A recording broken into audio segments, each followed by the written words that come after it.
હિંમતનગર ખાતે રક્તદાન કેમ્પ યોજવામાં આવ્યો। સાબરકાંઠાના હિંમતનગર શહેરના ઝહીરાબાદ વિસ્તારમાં આવેલ વસીમ જાવેદ મસ્જિદના હોલમાં મોહરમ નિમિત્તે ગરીબ નવાજ યંગ કમિટી દ્વારા સૌદાએ કરબલા હઝરત ઇમામ હુસૈન અને તેમના સાથીઓની શહીદીના નામ પર બ્લડ ડોનેટનો કાર્યક્રમ યોજવામાં આવ્યો હતો।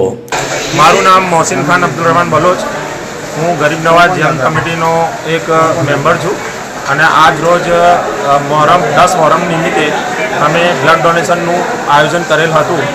તેમાં અમારી ધારણા કરતાં વધારે 65 બોટલ જેટલી બ્લડ ડોનેશન કરવામાં આવેલ છે અને તેમાં યોગદાન અમારી ગરીબ નવાજ યંગ કમિટીના છોકરાઓનું અને વિસ્તારના આજુબાજુ વિસ્તારના લોકોનું યોગદાન રહેલ છે અને તે બદલ હું તે લોકોનો ખૂબ ખૂબ આભાર વ્યક્ત કરું છું। આના પહેલાં તમે કોઈ આયોજન કર્યું હતું બ્લડ ડોનેટનું?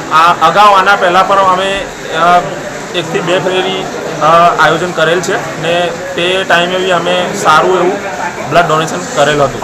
એ વખતે કેટલી બોટલો અંદાજે આવી? અંદાજે એ વખતે બી 60 થી 62 બોટલો આવી હતી।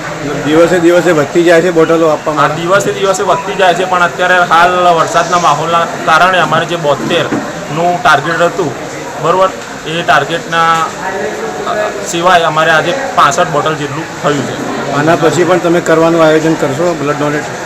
જ્યારે અમને લાગશે કે ભાઈ હવે જરૂર પડી છે બ્લડ ડોનેટ કરવા જેવી, તો અમે માનવતાના માટે બ્લડ ડોનેટ કરતા રહીશું। કોના દ્વારા આ કરવામાં આવ્યું? રેડ ક્રોસ કે સિવિલ દ્વારા આવ્યા હતા?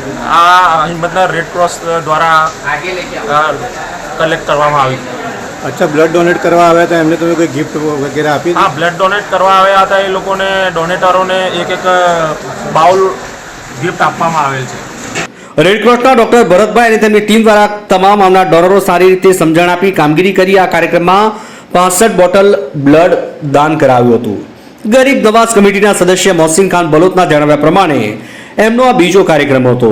આમાં તમામ વિસ્તારના લોકો અને તેમની કમિટીના તમામ લોકોએ મળીને કાર્યક્રમને સફળ બનાવવા માટે ખૂબ જ મહેનત કરી હતી। હિંમતનગરથી ઇલિયાસ મંસૂરીનો રિપોર્ટ।